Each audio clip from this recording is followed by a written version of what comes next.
Good afternoon, अस्सलाम वालेकुम। कैसे हैं आप लोग? Hope so you will be fine. तो काइंडली बाकी लोगों को बोल दें जल्दी से ऑनलाइन हो जाएं ताकि हम अपनी क्लास को कंटिन्यू कर सकें। राइट। वालेकुम अस्सलाम बेटा, hope so you will be fine.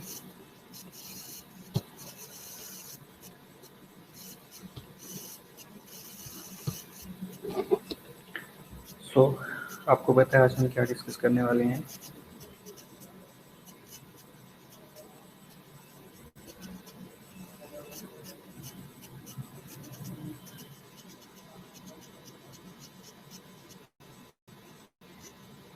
Very good afternoon Riza, Monika, Aarush, thank you very much बेटा।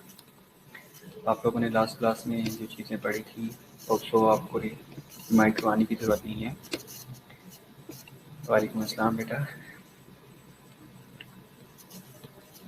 तो आज हम जो चीज़ें डिस्कस करने वाले हैं उनमें एक्यूट इन्फ्लेमेशन के बारे में आज हम डिस्कस करने वाले हैं। पहले तो हमने सेल इंजरी के बारे में डिस्कस किया था। Good noon, very good noon देना बेटा।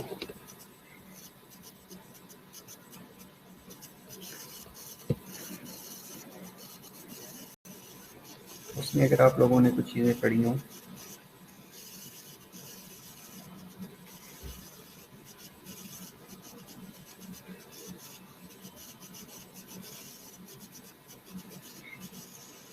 मेरा ख्याल है उसमें आप लोगों को कुछ चीज़ मुश्किल नहीं लगी होगी अगर आप लोगों ने बुक से चीज़ें कंसल्ट की होंगी। लाइक जो आपकी फोर्थ है बुक उससे या अपनी नामदाने से चीज़ें देखी होंगी तो मेरा ख्याल है कुछ मुश्किल नहीं लगा होगा। राइट। तो आज हमने जो चीज़ें डिस्कस करनी है that is related to acute inflammation. पहली चीज़ तो ये है कि आपको ये बताना है कि इन्फ्लेमेशन क्या होती है। कभी किसी को इंजरी हुई है, लाइक कहीं पे कोई चोट लगी हो, कोई ज़ख्म हो गया हो, उसके रिलेटेड आपने देखो कि इंजरी हो गई है। बेसिकली अगर मैं थोड़ा सा हाउ टू नो आपको दे दूं। अच्छा, रोज डायबिटिक फूड पढ़ाना था। ओके, डायबिटिक फूड भी पढ़ लेंगे, सेकंड क्लास में डायबिटिक फूड पढ़ लेंगे, नो प्रॉब्लम। राइट। लेकिन अभी ना मैं एक्यूट इन्फ्लेमेशन देख के आया हूँ, मैं चाह रहा हूँ कि वो आप लोगों से डिस्कस कर लीजिए। राइट। वालेकुम अस्सलाम बेटा खान साहब, थैंक यू वेरी मच। तो एक्यूट इन्फ्लेमेशन आपने मोस्टली देखा होगा कि कहीं पे कोई इंजरी हो जाती है लिविंग टिश्यू के अंदर, तो उसका एक रिस्पॉन्स आता है। वालेकुम अस्सलाम बेटा हमारा। तो उसका एक रिस्पॉन्स आता है। तो you can defined as acute inflammation is tissue response to an injury. Got it. आप लोगों ने मोस्टली कोई कहीं पे भी इंजरी होती है ना, इंजरी रिजल्ट में ओके सारा बेटा, एक्सट्रिंसिक और इंट्रिंसिक में आप लोगों को व्हाइट बोर्ड पे समझाऊंगा। That will be better for you as well as for the whole class, क्योंकि इंट्रिंसिक और एक्सट्रिंसिक बात भी आप लोगों को स्लाइड्स के ऊपर समझ आने वाली नहीं है, मुझे पता है। और ये हम व्हाइट बोर्ड के ऊपर डिस्कस करेंगे इंशाल्लाह। आप लोगों को इंट्रिंसिक और एक्सट्रिंसिक पाथवे का पता चल जाएगा और P53 का भी पता चल जाएगा। राइट। तो अभी इन्फ्लेमेशन की बात कर रहे थे।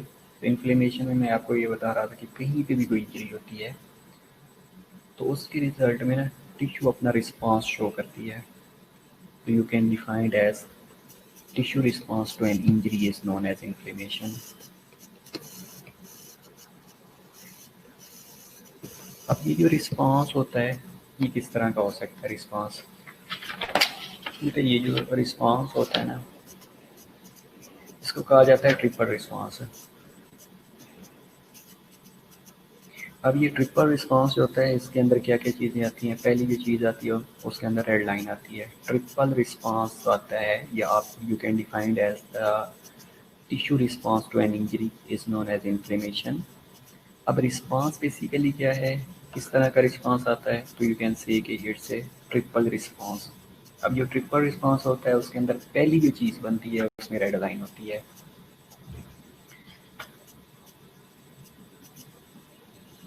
अब ये रेड लाइन बेसिकली क्यों बनती है कि किसी भी जगह पे अगर इंजरी होती है ना, वहाँ पे जो कैपिलरी होती हैं वो डायलेट करना शुरू कर देती हैं, राइट। और जब कैपिलरी की डायलिटेशन होती है तो वो एक डिमार्केशन रेड लाइन बना देती है, उसको कहा जाता है रेड लाइन। दूसरा होता है उसके ऊपर बेटा स्लाइड्स शो हो जाती हैं। स्लाइड्स अभी अपलोड नहीं हो रही है कि ना, मैं दोबारा देख लेता हूँ ज़रा कहाँ पे आ रहा है।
हाँ बेटा स्लाइड शो हो जाती हैं, सिर्फ 1 मिनट वेट कर लें।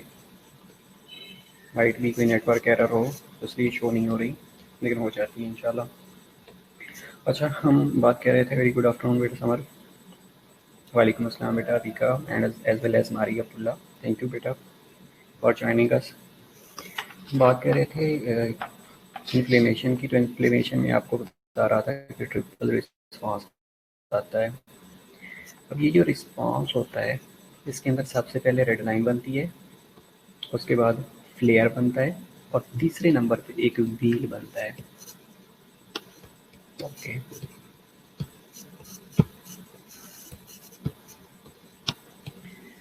तो ओके, ये इन्फ्लेमेशन की बात हम कर रहे थे, राइट। वेल, अब ये आपको आगे स्लाइड्स के अंदर ये चीज़ें मिलेंगी, आपको पहले हाउ टू नो दे देता हूँ मैं, उसके बाद आप लोगों की अटेंडेंस भी मार्क होनी है डेफिनेटली। तो पहले ये चीज़ थी हमने डिस्कस की है, that is red line. Red line क्यों बनेगी बेटा? क्योंकि जैसे ही कोई इंजरी होती है, इंजरी होने के रिजल्ट में जो कैपिलरी है वो डायलेट करती हैं। अब कैपिलरी जैसे ही डायलेट करती हैं तो वहाँ एक लाइन ऑफ डिमार्केशन बनती है। डिमार्केशन बनने का मकसद ये होता है कि जो इंजरी है, जो इंजर्ड एरिया है और जो नॉर्मल टिश्यू है उसको सेपरेट किया जाए, उसके दरमियान डिफ्रेंशिएशन क्रिएट की जाए। उस डिफ्रेंशिएशन की वजह से या डिफ्रेंशिएशन क्रिएशन की वजह से there is a red line. उसके बाद फ्लेयर बनता है। ये जो बेटा फ्लेयर बनता है इसके अंदर 10 टू 30 सेकेंड्स के अंदर रेड लाइन के बैर आर्ट्रियोलर डायलिटेशन होती है, और ये जो आर्ट्रियोलर डायलिटेशन है ये एक फ्लेयर की फॉर्म में अपेयर होना शुरू हो जाती है। पहले रेड लाइन बनती है, रेड लाइन के 10 टू 30 सेकेंड या 15 टू 30 सेकेंड्स के बाद उस एरिया के अंदर आर्ट्रियोलर डायलिटेशन होती है। पहली रेड लाइन के अंदर था कैपिलरी डायलिटेशन, राइट, और फ्लेयर के अंदर आर्ट्रियोलर डायलिटेशन होती है। ओके, अब ये जो आर्ट्रियोलर डायलिटेशन है ये क्या करती है, ये एक फ्लेयर बनाना शुरू कर देती है। उसके बाद वो जो रेड लाइन बनी थी, रेड लाइन के बाहर एक्सुडेशन फॉर्मेशन होती है, फ्लूइड ब्लड वेसल से लीक आउट होता है, लीक आउट होने के बाद वहाँ पे एक व्हील बनाना शुरू कर देता है।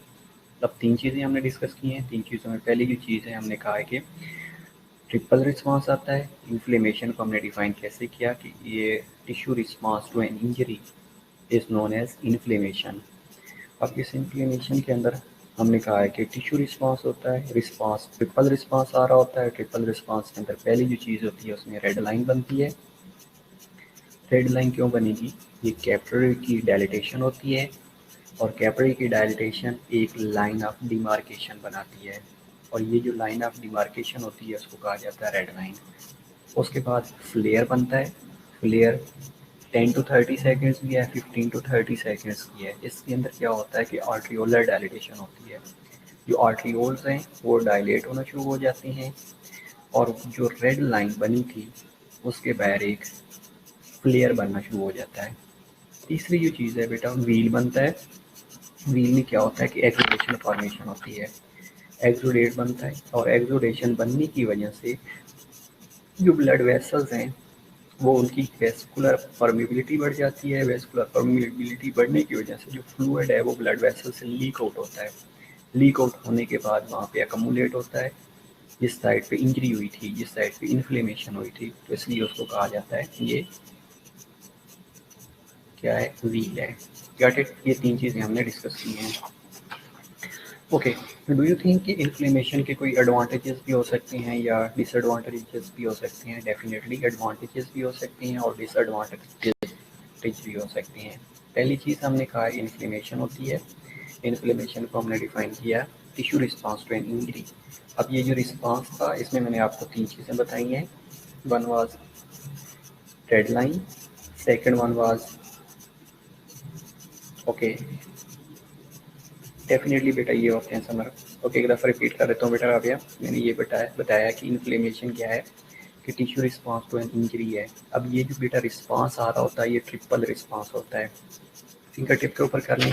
अब ट्रिपल रिस्पांस के अंदर क्या चीज़ आती है? सबसे पहले रेड लाइन बनती है। रेड लाइन क्यों बनती है? क्योंकि वहाँ पे कैपिलरी की डायलिटेशन हो रही होती है और there is a line of demarcation. It leads to healing. Okay, well, okay. दूसरी चीज़ है फ्लेयर बनता है। फ्लेयर के अंदर क्या होता है कि आर्ट्रियोलर डायलिटेशन होती है और जैसे ही आर्ट्रियोलर डायलिटेशन होएगी तो उसके बाद जो कैपिलरी की परमिबिलिटी है वो बढ़ना शुरू हो जाती है। कैपिलरी की परमिबिलिटी बढ़ेगी, जो फ्लूइड है वो लीक आउट होएगा। लीक आउट होने के बाद सराउंडिंग एरिया के अंदर अकमुलेट होएगा, उसको कहा जाता है व्हील। ये ट्रिपल रिस्पांस आ रहा होता है। Got it?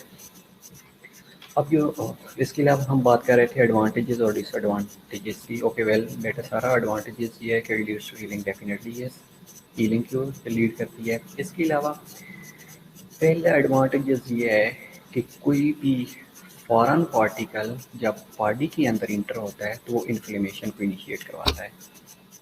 अब वो इन्फ्लेमेशन इनिशिएट होने का मतलब ये है कि आपकी इम्यूनिटी को ट्रिगर कर रहा है, आपकी इम्यूनिटी को प्रोवोक कर रहा है। अगर इन्फ्लेमेटरी प्रोसेस स्टार्ट नहीं होगा, आपका इम्यून सिस्टम ट्रिगर नहीं होगा, इम्यून सिस्टम एक्टिवेट नहीं होगा। अगर इम्यून सिस्टम एक्टिवेट नहीं होगा तो उसके रिजल्ट क्या होगा कि आपका जो इन्फेक्शन है वो प्रोलॉन्ग पीरियड के लिए चला जाएगा। और यू कैन से कि inflammation also provides a defence mechanism to the body. Got it? दूसरी चीज़ ये होती है कि अगर इन्फ्लेमेशन नहीं होएगी तो उस एरिया के अंदर जो टिश्यू का रिपेयरिंग का प्रोसेस है, जिस तरह सारा ने बताया कि हीलिंग करवाता है, डेफिनेटली अगर वो जो हीलिंग का प्रोसेस है, ये टिश्यू रिपेयर का प्रोसेस है, वो नहीं होगा। इसलिए कहीं पे अगर इन्फ्लेमेशन होती है, अनटिल अनलेस कि इन्फ्लेमेशन ब्रेन की ना हो, अनटिल अनलेस इन्फ्लेमेशन मनींजिस की ना हो, ये हार्मफुल होती हैं। Until unless inflammation spinal cord की ना हो, दैट आर हार्मफुल। इसके अलावा मोस्टली जितनी भी इन्फ्लेमेशंस हैं वो मोस्टली बॉडी के लिए हेल्पफुल होती हैं, बॉडी के लिए एक प्रोटेक्टिव रिस्पांस प्रोवाइड कर रही होती हैं। इसके अलावा ये होता है कि कोई भी सर्टेन टॉक्सिन्स बॉडी के अंदर रिलीज होती हैं, लाइक कोई हाइपर सेंसिटिविटी रिएक्शन स्टार्ट हो जाती हैं, कोई एलर्जिक रिएक्शन होना शुरू हो जाती हैं या कोई ट्रांसम्यूरल रिएक्शन स्टार्ट हो जाते हैं, तो वो भी इन्फ्लेमेशन को ट्रिगर करती हैं, वो भी आपके इम्यून सिस्टम को ट्रिगर करती हैं। तो अगर ये इन्फ्लेमेटरी मीडिएटर्स रिलीज नहीं होंगे, इन्फ्लेमेशन को ट्रिगर नहीं करेंगे, इम्यून सिस्टम को एक्टिवेट नहीं करेंगे, तो that will lead to a patient's death, patients की डेथ को लीड करेगा। इसके अलावा इसका डिसएडवांटेजेस बेटा ये है कि sometimes it causes encephalitis that is harmful for the body. Brain की इन्फ्लेमेशन हो जाती है, that is disadvantages of inflammation. इसके अलावा मैंने ये बताया कि टॉक्सिन्स को रिमूव करने के लिए। वालेकुम अस्सलाम तला बेटा, वेलकम। ओके तला, हाफ क्लास ऑलमोस्ट हमने कंप्लीट कर ली है, इन्फ्लेमेशन के बारे में डिस्कस कर लिया, लेकिन आप लोग मेरा लेक्चर सुन लीजिएगा, इसमें आपको समझ आ जाएगी। Got it? ओके, इसके अलावा certain potentially harmful toxins body के अंदर रिलीज हो रहे होते हैं। अगर वो टॉक्सिन्स को डिटॉक्सीफाई ना करे, लाइक लीवर की इन्फ्लेमेशन हो गई है, मोस्टली आप लोगों ने सुना होगा हेपेटाइटिस हो गया है। अब हेपेटाइटिस क्या है? इन्फ्लेमेशन ऑफ लीवर सेल्स है, ये हेपेटोसाइट्स की इन्फ्लेमेशन है। अगर वो हेपेटोसाइट्स की इन्फ्लेमेशन होगी तो उसमें से जो नॉर्मली प्रोटीन की जनरेशन हो रही होती है, लाइक एल्ब्यूमिन सिंथेसिस हो रही होती है, वो नहीं होगी। मोस्टली आप लोगों ने देखा होगा कि वो पेशेंट्स जो हेपेटाइटिस को सफ़र कर रहे होते हैं, उनके अंदर क्या प्रॉब्लम होता है कि प्रोटीन की सिंथेसिस नहीं होती, एल्ब्यूमिन की सिंथेसिस नहीं होती, टॉक्सिन्स जो होते हैं, ये सर्टेन टॉक्सिक मटेरियल्स जो होते हैं वो बॉडी से एलिमिनेट नहीं होते, क्योंकि जो लीवर है वो डिटॉक्सीफाई का काम करता है, डिटॉक्सिफिकेशन का काम करता है। वालेकुम अस्सलाम बेटा सनानाज, वालेकुम अस्सलाम। वेल ओके, तो इन्फ्लेमेशन के बारे में हम बात कर रहे थे कि इन्फ्लेमेशन सर्टेन कंडीशंस में हार्मफुल भी हो सकती है, अनटिल अनलेस इंसेफ्लाइटिस ना हो, अनलेस स्पाइनल कॉर्ड की इन्फ्लेमेशन ना हो, मायोलाइटिस जिससे कहा जाता है, या मनींजाइटिस ना हो, मनींजिस की इन्फ्लेमेशन ना हो। These are harmful for the body as well. लेकिन अगेन ये प्रोटेक्टिव मैकेनिज्म को ट्रिगर कर रही होती हैं। बॉडी के अंदर इन्फ्लेमेटरी प्रोसेस जैसे ही स्टार्ट होता है तो ये ट्रिगरिंग मैकेनिज्म प्रोवाइड कर रही होती हैं, लाइक फीवर की तरफ पेशेंट्स को लेके जा रही होती हैं, ल्यूकोसाइटोसिस की तरफ लेके जाती है। इसके अलावा ESR एरिथ्रोसाइट सेडिमेंटेशन रेट बढ़ना शुरू हो जाता है। तो ये लैब के ऊपर सर्टेन डिटेक्टिव मैकेनिज्म्स को भी एक्टिवेट कर देती हैं। मोस्टली आप लोगों ने सुना होगा कि इन्फ्लेमेशन के सर्टेन काजेज हो सकते हैं, लाइक आपके माइंड में क्या क्या हो सकता है, क्या क्या काजेज हो सकती हैं। पहली चीज़ तो ये है कि मैंने आपको पहले भी बताया कि कोई भी इम्यूनोलॉजिकल रिएक्शन हो सकता है, लाइक आपने ब्लड लगाया पेशेंट्स को, आप लोग क्लिनिकल पे जा रहे हैं, डेफिनेटली जा रहे हैं, मोस्टली आप लोग सुनेंगे कि ये ब्लड रिएक्शन हो गया है। अब ब्लड रिएक्शन बेसिकली क्या है कि इम्यूनोलॉजिकल रिएक्शन है। अब हो सकता है कि उसका एंटीजन एंटीबॉडी रिएक्शन होना शुरू हो गया, एंटीजन एंटीबॉडी रिएक्शन होएगा तो अगेन ये इन्फ्लेमेशन को ट्रिगर कर देते हैं। वेरी गुड अरूज बेटा, ट्रॉमा हो सकता है, एग्जैक्टली ट्रॉमा हो सकता है। इसके अलावा very very important, bacteria, invading bacteria हो सकते हैं, वायरसेस हो सकते हैं। अब ये जो बैक्टीरिया या वायरसेस हैं, कहीं पे भी स्किन ब्रेकआउट हुई हुई है, एक काज हो सकती है। इसके अलावा अगर स्किन ब्रेकआउट नहीं हुई हुई तो आपकी ओरल कैविटी से जा रहे होते हैं, आपने हो सकता है कि माइक्रो ऑर्गेनिज्म को टच किया और उसी माइक्रो ऑर्गेनिज्म वाले डर्टी हैंड से आपने हैंड को, माउथ को टच कर लिया, आपकी ओरल कैविटी के अंदर चले गया, या इनहेलेशन के थ्रू आपके रेस्पिरेटरी मकोजा के साथ एडहेयर हुए।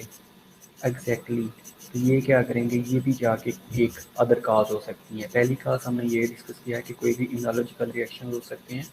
दूसरा सर्टेन आपने वार्ड में गए हैं, वहाँ पे हो सकता है बैक्टीरिया वायरसेस पड़े हुए हैं, लाइक एक पेशेंट्स है जिसको ट्यूबरकुलोसिस का पेशेंट्स है, और आपको पता है एक टीबी का पेशेंट्स जब एक दफ़ा एक्सेल आउट करता है तो वो 5 lakh microorganism, mycobacterium tuberculosis के bacterium 5 lakh mycobacterium exhale out करता है 1 एक्सेलेशन के साथ। तो आप हो सकता है क्लिनिकल पे गए हैं तो बहुत सवेयर अमाउंट में वहाँ पे माइक्रो ऑर्गेनिज्म थे, बैक्टीरियाज थे, वायरसेस थे, तो उन्होंने क्या किया, आपकी स्किन के ऊपर ट्रिगर किया, आपकी स्किन ब्रेकआउट हुई थी, उससे इंटर हो गए, आपके ओरल म्यूकोसा से इंटर हो गए, ये थ्रू इनहेलेशन आपके रेस्पिरेटरी ट्रैक्ट के अंदर चले गए। तो जैसे ही उनको फेवरेबल इन्वायरमेंट मिलेगा तो वहाँ पे इन्फ्लेमेशन काज करना शुरू कर देंगे। इसके अलावा एग्जैक्टली जिस तरह सारा बता रही थी कि हाई टेम्परेचर है, बेटा हाई टेम्परेचर भी हो सकता है, लो टेम्परेचर भी हो सकता है, दोनों चीज़ें इन्फ्लेमेशन की काज के वेरिएंट्स हो सकती हैं। लाइक अगर सवियर हाई टेम्परेचर है तो उसमें भी टिश्यू इंजरी होने के चांसेस होती हैं। अगर लो टेम्परेचर है तो उसमें फ्रोस्ट बाइट होने के चांसेस होते हैं। तो ये सारी कंडीशन ऐसी हैं जो कि इन्फ्लेमेशन को काज कर रही होती हैं, जो लीडिंग का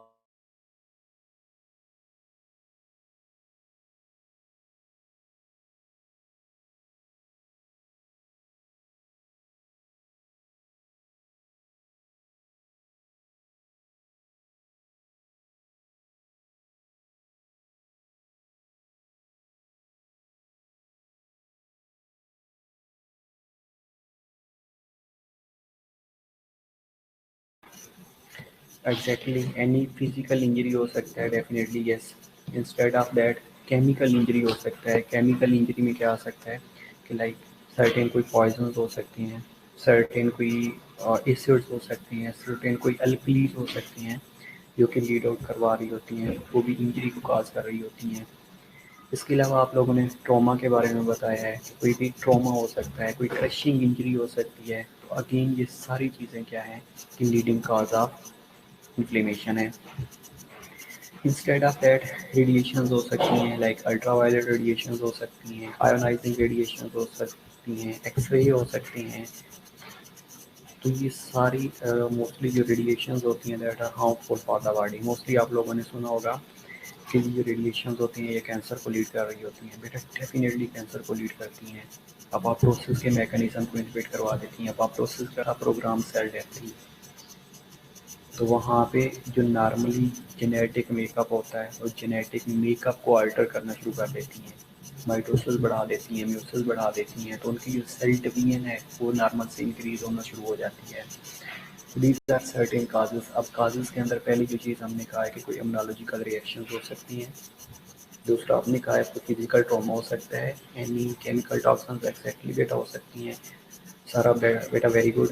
रेडिएशन हो सकती हैं, डेफिनेटली हमने डिस्कस किया है। कोई फिजिकल इंजरी हो सकती है, ये हमने डिस्कस किया है। हाई टेम्परेचर या लो टेम्परेचर हो सकता है। बेटा धूप में बैठना चाहिए लेकिन एक्सट्रीम हॉट टेम्परेचर से अवॉइड करना चाहिए। अब जो धूप है ये आपके लिए फेवरेबल इन्वायरमेंट है। लाइक अगर सनलाइट जो है ये 7D हाइड्रोकोलेस्ट्रॉल की मौजूदगी में आपके विटामिन डी की कन्वर्शन करवा रही होती है, and vitamin D is very very helpful for bone maturation. Extreme temperature की बात कर रहे हैं कि जब जो टेम्परेचर है वो आपकी बॉडी उसको बेयर ही ना कर सके तो उसके रिजल्ट में इंजरी होना शुरू हो जाती है। लेकिन बॉडी के अंदर भी कंपनसेटरी मैकेनिज्म एक्टिवेट हो जाते हैं सना बेटा। लाइक आपने अगर आप धूप में बैठी हैं तो आपकी बॉडी के अंदर मेलिनोसाइट्स मेलानिन को सिक्रेट करना शुरू कर देती हैं, जिससे आपका जो स्किन कलर है वो ब्लैकिश होना शुरू हो जाता है। अब ब्लैकिश जो स्किन कलर है ये अगेन एक ट्रांसपेरेंसी प्रोवाइड कर रहा होता है, आपको हार्मफुल रेडिएशन से प्रिवेंट कर रहा होता है। We are very thankful to melanocytes. बेटा डेफिनेटली हाइपर सेंसिटिविटी रिस्पॉन्स भी इन्फ्लेमेशन का पार्ट है। Hypersensitivity reaction, immunological reactions, ये सारे इन्फ्लेमेशन को ट्रिगर कर रही होती हैं। डेफिनेटली सना बेटा ब्लैक हो जाता है। ब्लैक होने से जो आपकी रेडिएशंस हैं वो पास आउट नहीं होती स्किन से, आगे हार्म टिश्यू को हार्म नहीं पहुंचाती। ओके, इसके अलावा कोई मैकेनिकल ट्रॉमा हो सकता है, वायरसेस बैक्टीरियाज हो सकते हैं, ये सारी काजेज इन्फ्लेमेशन की हो सकती हैं। Okay well got it. इसके अलावा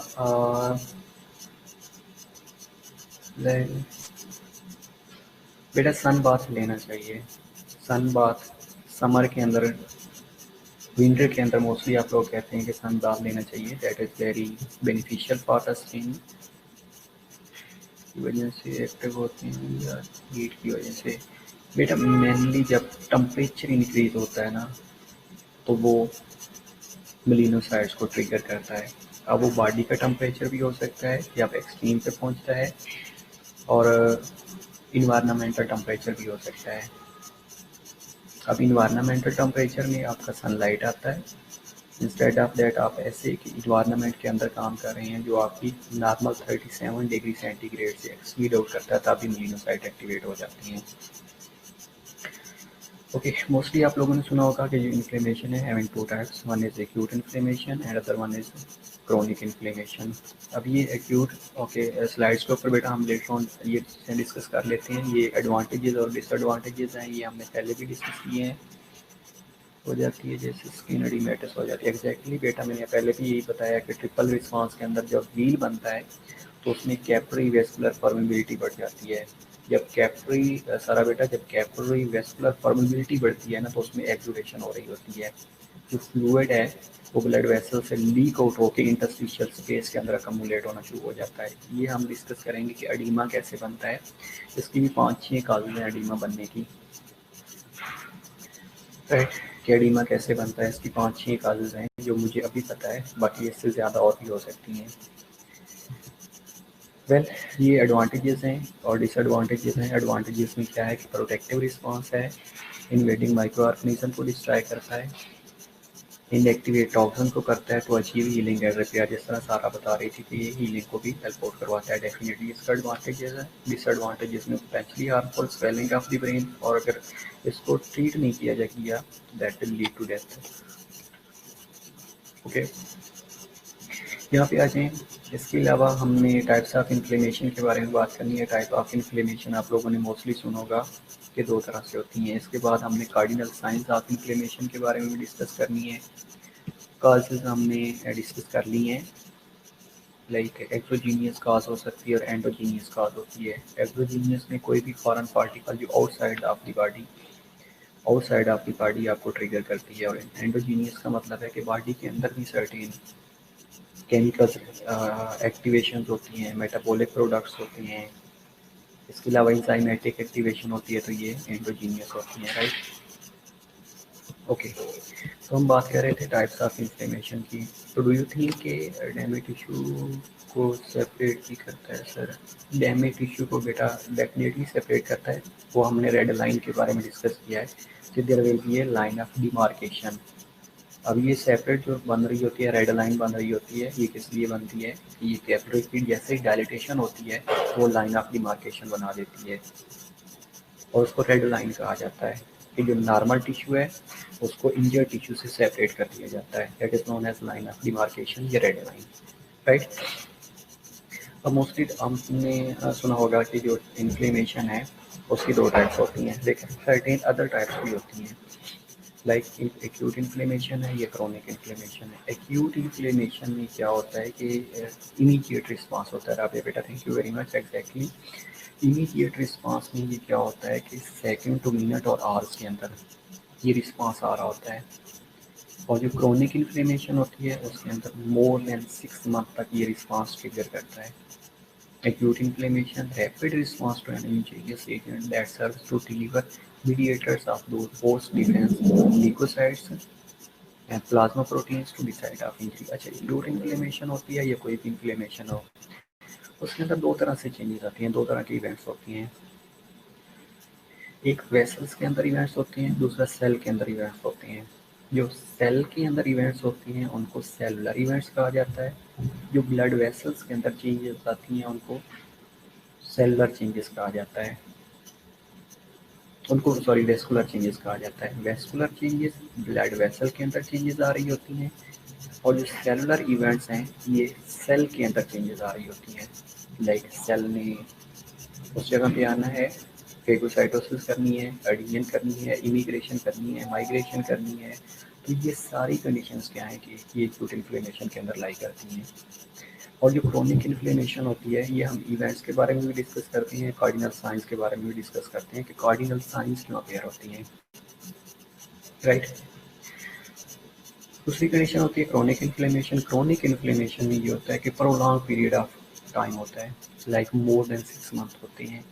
और क्रोनिक इन्फ्लेमेशन अगर ओके बेटा सना मैंने ये बताया है कि एक्यूट इन्फ्लेमेशन के अंदर ये इधर कोई भी इन्फ्लेमेशन होती है तो उसके अंदर 2 तरह की इवेंट्स अकर होती हैं।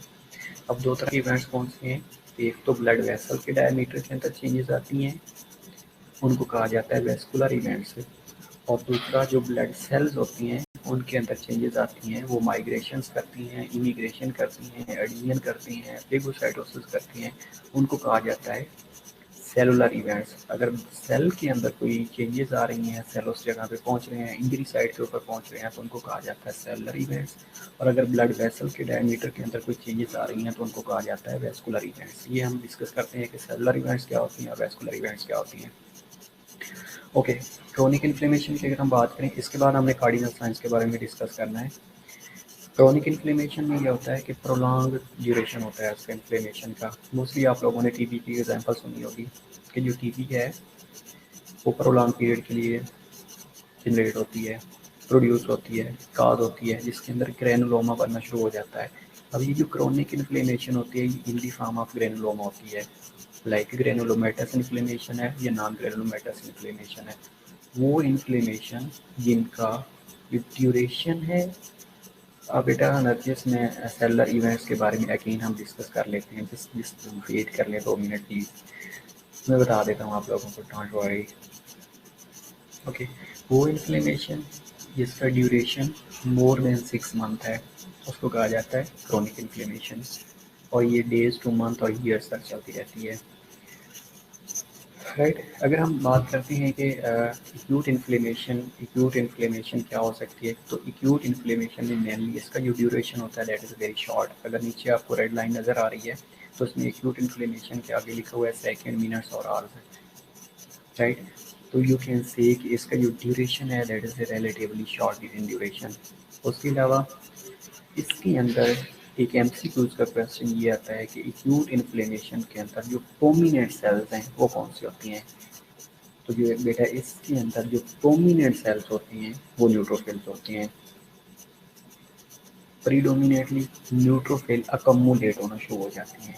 ये एक एमसीक्यूज में क्वेश्चन दिया जाता है और एमसीक्यूज बना हुआ है इसमें के अंदर ये लिखा हुआ है कि जो एक्यूट इन्फ्लेमेशन होती है उसके अंदर जो प्रीडोमिनेंट सेल्स होती हैं दैट आर न्यूट्रोफिल्स, राइट। इसके अलावा एक्यूट इन्फ्लेमेशन के अंदर इन्फ्लेमेटरी एक्सुडेशन होती है। अब इन्फ्लेमेटरी एक्सुडेशन क्या है कि किसी भी एरिया के अंदर इन्फ्लेमेशन होती है तो वहाँ पे वेस्कुलर परमिबिलिटी बढ़ जाती है, जो ब्लड वेसल का डायमीटर है वो बढ़ना शुरू हो जाता है। ब्लड वेसल का डायमीटर जो मेनली ब्लड वेसल के जो पोर हैं वो वाइड होना शुरू हो जाते हैं, जिसको कहा जाता है वेस्कुलर परमिबिलिटी बढ़ गई है। जैसे ही वेस्कुलर परमिबिलिटी बढ़ेगी तो वहाँ पे फ्लूइड लीक आउट होके सराउंडिंग एरिया के अंदर आना शुरू हो जाएगा, ये इंटरस्टिशियल स्पेस के अंदर आना शुरू हो जाएगा, उसको कहा जाता है इन्फ्लेमेटरी एक्सुडेशन। और मेनली ये फ्यू मिनट से लेके फ्यू आवर्स तक रहती है, उसके बाद ये सबसाइड होना शुरू हो जाती है। ओके, अब इसके आ जाते हैं कार्डिनल साइंस की तरफ। अच्छा, इसके अलावा मैंने आप चीज़ों और की चीज़ें बतानी थी आपको, लाइक इन्फ्लेमेशन है, एक्यूट इन्फ्लेमेशन, एक्यूट, हाँ, कार्डिनल साइंस की तरफ चले जाते हैं। उसके बाद हमने स्पेशल टाइप्स ऑफ इन्फ्लेमेशन भी डिस्कस करनी है। अब ये कार्डिनल साइंस क्या होती हैं,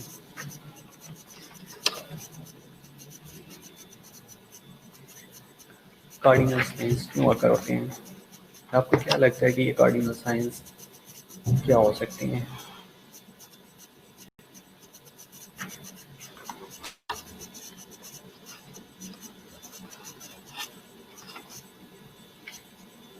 ओके, रेडनेस हो रही होती है, स्वेलिंग हो रही होती है, लेकिन ये कार्डिनल साइंस अक्कर क्यों होती हैं। Question is that increase blood flow होती है, डेफिनेटली होती है।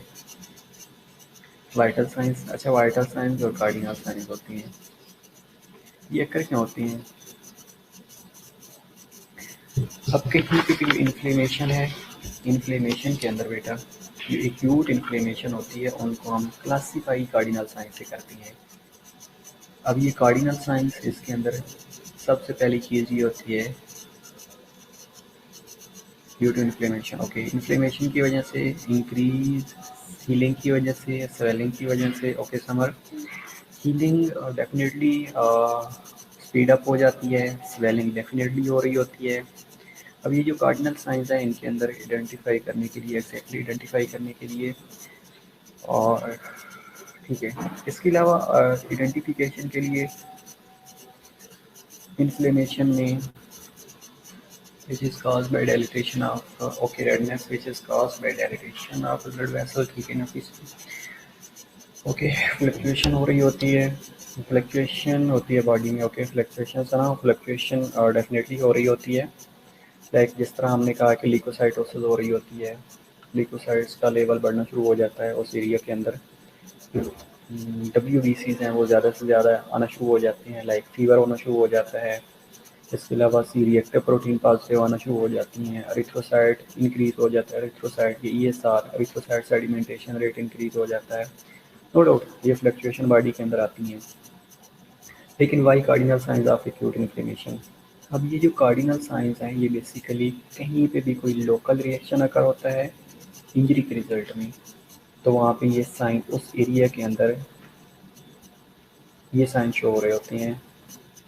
इसलिए साइन शो ये सब एग्जैक्टली सुना बेटा।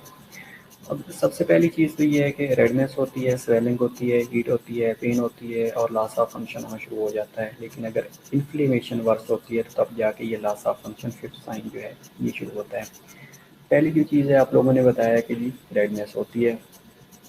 अब रेडनेस क्यों होएगी? कहीं पे भी अगर इंजरी हुई है तो उस एरिया के अंदर जो ब्लड सप्लाई है दैट विल बी इंक्रीज्ड।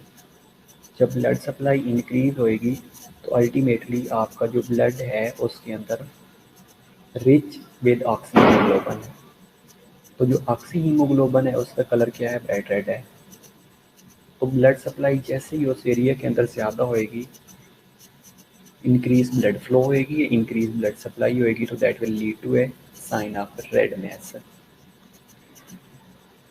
अब ये जो रेडनेस और हीट प्रोड्यूस इसलिए हो रही होती है कि आपका जो ब्लड है ना ये हीट को भी ट्रांसपोर्ट करता है।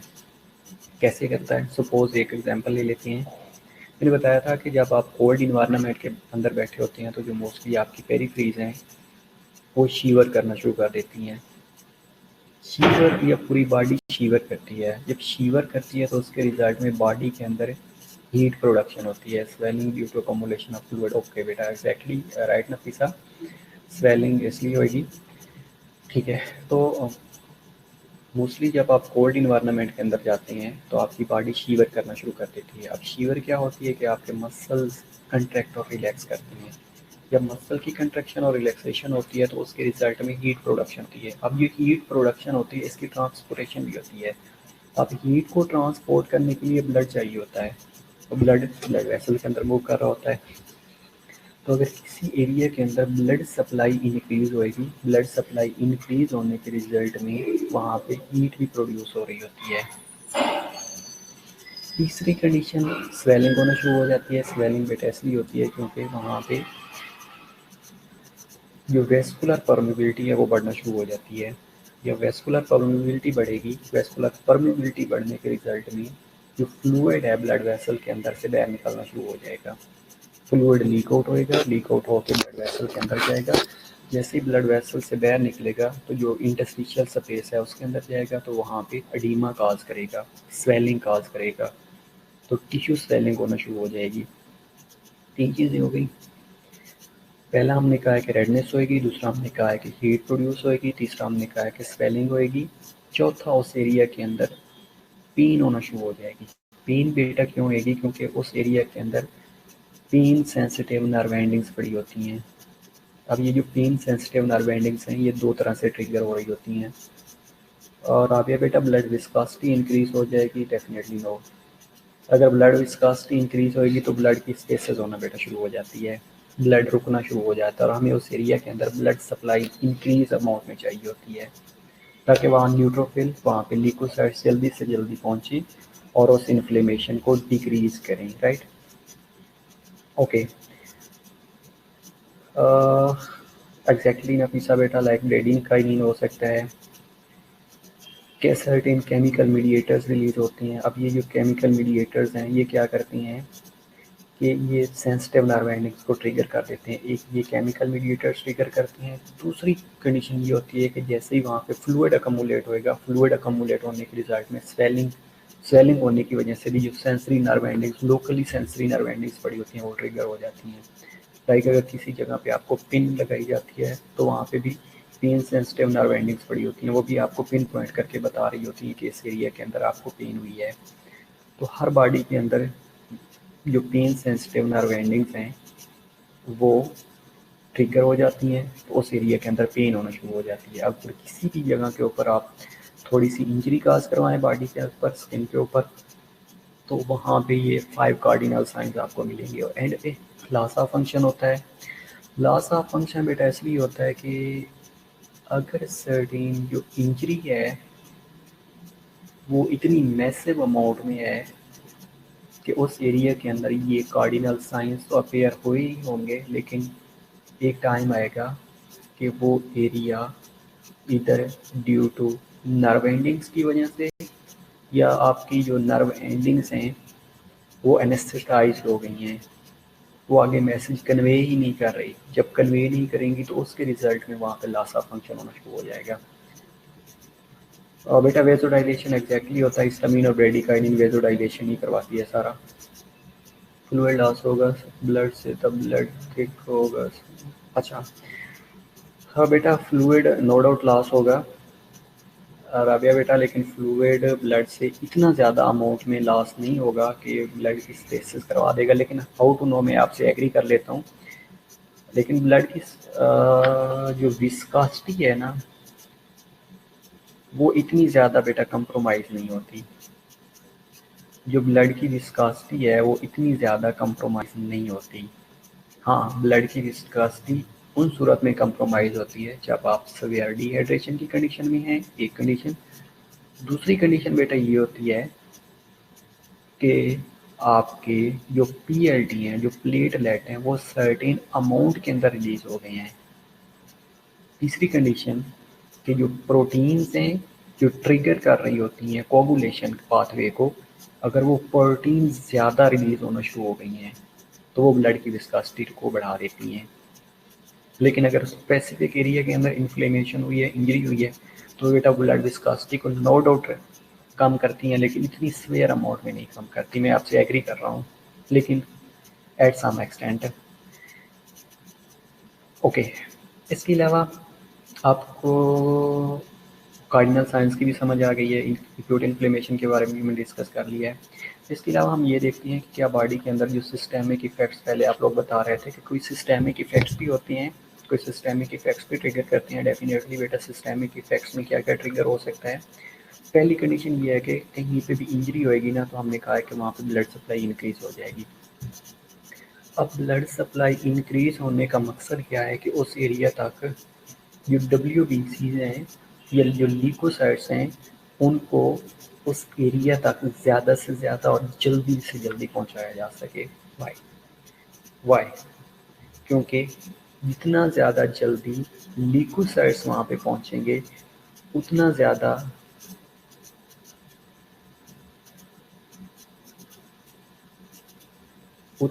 उसमें इन्फेक्शन होने के चांसेस कम होंगे, क्योंकि हो सकता है वहाँ पे कोई बैक्टीरिया इन्वेड कर गया है। अगर बैक्टीरिया इन्वेड करेगा तो अल्टीमेटली वहाँ पे इन्फेक्शन होने के चांसेस होते हैं। तो इन्फेक्शन से प्रिवेंट करने के लिए उस एरिया के अंदर ल्यूकोसाइट्स का फ़ौरन से पहले पहुंचना ज़रूरी होता है। सर इन कार्डिनल साइंस को सिंपल वर्डिंग में नहीं याद कर सकते। लाइक सारा बेटा कैसे सिंपल वर्डिंग में, redness, swelling, heat, pain simple है। ओके, एग्जैक्टली बेटा ये लिंक हमारा फास्टली हो जाएगी।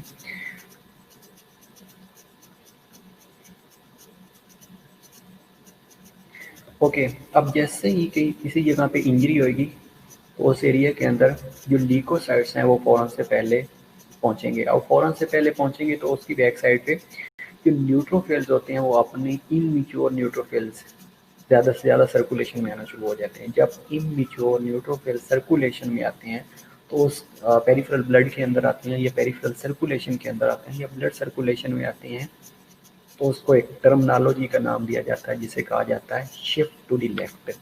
SHIFT, shift to the left. बेटा ठीक है, अगर आप डॉलर की जगह पेन लिख देंगे तो डेफिनेटली ठीक होगा बेटा। ठीक है, अगर आप रबर की जगह रेडनेस लिख देंगी तो भी ठीक है, ट्यूमर की जगह स्वेलिंग लिख देंगी तो भी ठीक है। ठीक है, ये 5 कार्डिनल साइंस ऐसे जैसे आगे लिखे हैं जैसे लिख देंगी तो भी ठीक है, कोई मसला नहीं है।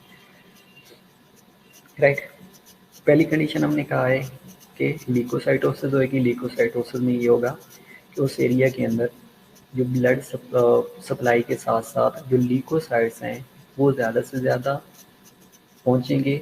इसलिए पहुँचेंगे क्योंकि वहाँ पे हो सकता है कोई बैक्टीरियल इन्वेजन ना हो, बैक्टीरिया इन्वेड ना करना शुरू कर दें और वो इन्फेक्शन ना काज करना शुरू कर दें। अब जितने ज़्यादा लीकोसाइट्स पहुँचेंगे उसके रिजल्ट में जो पेरीफ्रीज के अंदर ब्लड है, जो पेरीफ्रीज के अंदर न्यूट्रोफिल्स पड़े हैं वो भी इनमेच्योर फॉर्म में अपना नंबर इंक्रीज करते हैं। जैसे ही वो सर्कुलेशन में आते हैं तो उसको कहा जाता है shift to the left. Shift to the left क्या है कि जब इनमेच्योर न्यूट्रोफिल पेरिफेरल ब्लड के अंदर आएंगे या सर्कुलेशन के अंदर आएंगे उसको कहा जाता है शिफ्ट टू लेफ्ट, लीकोसाइटोसिस। दूसरी कंडीशन ये होती है कि सर्टेन्स प्रोस्टाग्लैंडिन रिलीज होते हैं, केमिकल मीडिएटर्स रिलीज होती हैं, पायोजेंस रिलीज होती हैं। अब ये क्या करते हैं, ये जाके थर्मोस्टेट का जो सेट टेम्परेचर होता है उसको चेंज कर देती हैं। दूसरी कंडीशन फीवर होना शुरू हो जाएगा। एक्यूट इन्फ्लेमेशन सिस्टेमिक इफेक्ट्स में क्या होगा कि पहले हमने कहा कि लीकोसाइटोसिस होएगी, लीकोसाइट्स का लेवल बढ़ना शुरू हो जाएगा और उसके साथ इनमेच्योर न्यूट्रोफिल्स पेरिफेरल सर्कुलेशन के अंदर आएंगे जिनको कहा जाता है shift to the left, SHIFT to the LEFT left. दूसरी कंडीशन में हमने ये कहा कि फीवर हो जाएगा। फीवर क्यों होएगा कि बॉडी के अंदर सर्टेन केमिकल मीडिएटर्स रिलीज होंगे, इसके अलावा पायोजेंस रिलीज होते हैं या इंटरल्यूकन 1 आप कह सकते हैं, इंटरल्यूकन 6 कह सकते हैं, जो कि जाके थर्मोस्टेट का जो सेट टेम्परेचर होता है उसको चेंज कर देंगे। तो उसके रिजल्ट में फीवर होना शुरू हो जाएगा। तीसरी कंडीशन ये होती है कि कोई भी अगर एलर्जिक रिएक्शन हो जाए तो उसमें मोस्टली हमने कहा था shift to the left exactly रावे बेटा, उसमें क्या होगा कि इयोसिनोफिल्स का लेवल बढ़ना शुरू हो जाएगा जिसको हम इयोसिनोफिलिया कह सकते हैं। अगर कोई पैरासाइटिक या एलर्जिक रिएक्शन होता है तो उसमें इयोसिनोफिल्स अपना क्वांटिटी इंक्रीज करवा देती हैं। ये हमने रोसन विल्सन के चैप्टर ब्लड वाले में पढ़ा था कि अगर एलर्जिक रिएक्शन है या पैरासाइटिक रिएक्शन है तो उसमें जो इयोसिनोफिल्स हैं वो अपनी क्वांटिटी को बढ़ा लेती हैं। और इयोसिनोफिल्स में ये भी कहा था कि एलिमिनेशन ऑफ पैरासाइट काज करती हैं, राइट। तो इसलिए अगर कोई पैरासाइटिक इन्फेक्शन है तो उसमें इयोसिनोफिलिया होना शुरू हो जाएगा। इसके अलावा अगर कोई वायरसेस हैं, बैक्टीरियाज हैं, उनका इन्फेक्शन हो गया है तो उसमें लीकोसाइट्स अपना क्वांटिटी इंक्रीज करवा लेती हैं। इसके अलावा ESR एरिथ्रोसाइट सेडिमेंटेशन का रेट इंक्रीज होना शुरू हो जाता है। अब एरिथ्रोसाइट सेडिमेंटेशन रेट इंक्रीज होने का मकसद क्या होता है कि कोई भी इन्फ्लेमेटरी प्रोसेस बॉडी के अंदर स्टार्ट हो रहा है। जैसे ही बॉडी के अंदर इन्फ्लेमेटरी प्रोसेस स्टार्ट होएगा that will lead to increase level of erythrocyte sedimentation rate. उसके साथ सर्टेन अदर्स एक्यूट फेज के अंदर सर्टेन अदर्स मीडिएटर्स एक्टिवेट हो जाती हैं और बेटा डेफिनेटली यूसिनोफिल एलर्जिक रिएक्शन में भी इन्वॉल्व हो रहे होते हैं। इसके अलावा लाइक सी रिएक्टिव प्रोटीन्स हैं वो भी एक्टिवेट हो जाती हैं। उसके रिजल्ट में भी आपको पता चल जाएगा क्या कि ये एक्यूट इन्फ्लेमेशन थी उसमें सी रिएक्टिव प्रोटीन एक्टिवेट हो चुकी हैं। तो इसके अलावा अगर एक्यूट इन्फ्लेमेशन रिजॉल्व हो गई है तो उसकी आउटकम क्या हो सकती है, या तो कंप्लीट रिजॉल्व हो जाएगी। कंप्लीट रिजॉल्वेशन में क्या होगा कि जो बैक्टीरिया या कोई भी इन्वेडिंग माइक्रो ऑर्गेनिज्म था वो कम्प्लीटली सबसाइड हो चुका है, उसकी कम्प्लीटली डिस्ट्रक्शन हो चुकी है। दूसरी कंडीशन में ये है कि उस एरिया के अंदर जो लीकोसाइट्स हैं जो इमिग्रेट कर रहे थे उस एरिया तक पहुंच रहे थे उनकी इमिग्रेशन इनिबिट हो गई है। दो कंडीशन हो गई। तीसरी कंडीशन कि अगर उस एरिया के अंदर एडीमा बना था तो एडीमा सबसाइड कर गया है, एडीमा रिजॉल्व हो गया है। चौथी कंडीशन उसके अंदर जो वेस्कुलर परमेबिलिटी बढ़ी थी वो नॉर्मल होना शुरू हो गई है। उस एरिया के अंदर जो केमिकल मीडिएटर्स रिलीज हुए थे वो सबसाइड कर गए हैं। इसको कहा जाता है ये कंप्लीट रिजॉल्व हो गई है अगर हम आउटकम की बात करें।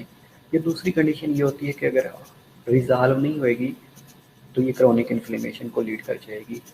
उस एरिया के अंदर स्कारिंग होना शुरू हो जाएगी, उस एरिया के अंदर फिब्रोसिस होना शुरू हो जाएगी। जैसे आप लोगों ने मोस्टली सुना होगा कि हेपेटाइटिस हो गया है, इन्फ्लेमेशन हुई, लाइक जॉन्डिस को उसने लीड किया, उसके बाद वो फ्यू डेज के अंदर सबसाइड कर दिया। लाइक हेपेटाइटिस ए है या हेपेटाइटिस ई है, ये एक पिछले साल कॉमन था। तो इसमें एक्यूट इन्फ्लेमेशन होती है, उसके बाद रेजोल्यूशन हो जाती है, कंप्लीट रेजोल्यूशन हो जाती है। क्रोनिक कैरियर हीलिंग या क्रोनिक कैरियर, अब हदीका बेटा क्या पूछ रही है? क्रोनिक, हाँ लीड कर जाती है क्रोनिक को अगर हील आउट नहीं होएगी तो। ठीक है, तो अभी 1 मिनट है, आप अटेंडेंस लगवा लें प्लीज़। उसके बाद हम नेक्स्ट इसमें सेलुलर इवेंट्स क्या होते हैं और वेस्कुलर इवेंट्स क्या होते हैं ये डिस्कस करते हैं। ये हमने डिस्कस कर लिए हैं, इनको हम देख लेंगे। ये केमिकल मीडिएटर्स हैं इन्फ्लेमेशन में, ये रिलीज होते हैं, और ये सिस्टेमिक और लोकल इफेक्ट। ये अगेन हम ये वेस्कुलर रिस्पॉन्स क्या होता है ये हम 1 बाय 1 इनको डिस्कस कर लेते हैं, right. Don't be worried, let me okay just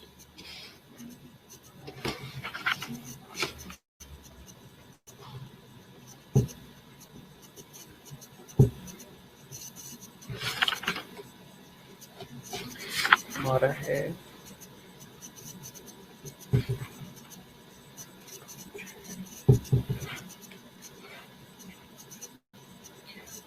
Beenish है, यस। फरवा है, फरवा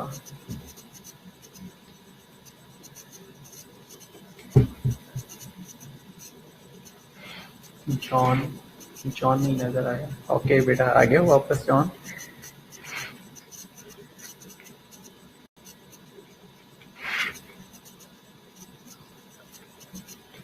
Manur, okay okay okay okay okay. Maria,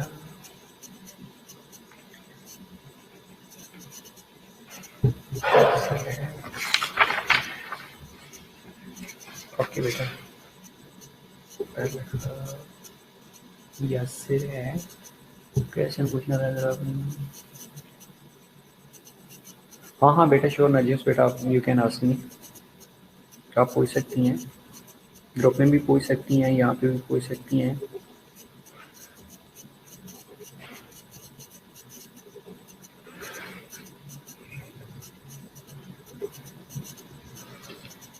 सबा परवेज और रुकैया नूर नहीं है। ओके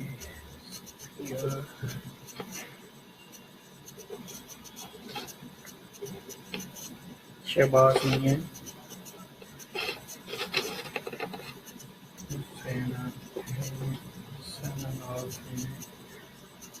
अक्सा, अक्सा प्रेजेंट है।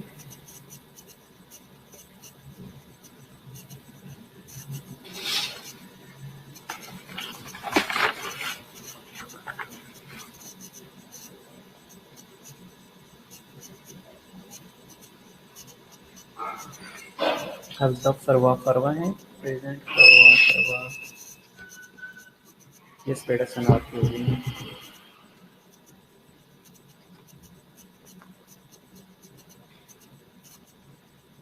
माम, माम प्रेजेंट है। माम are you here?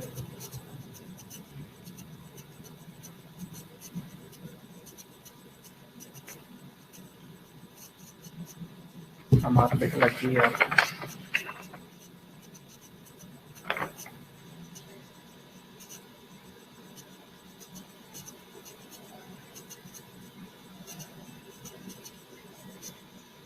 Okay well, next class है हमारी 2 to 3 PM। सी यू इंशाल्लाह।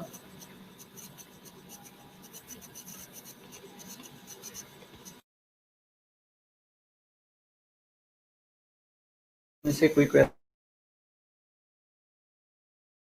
हो तो रेडी कर लीजिए।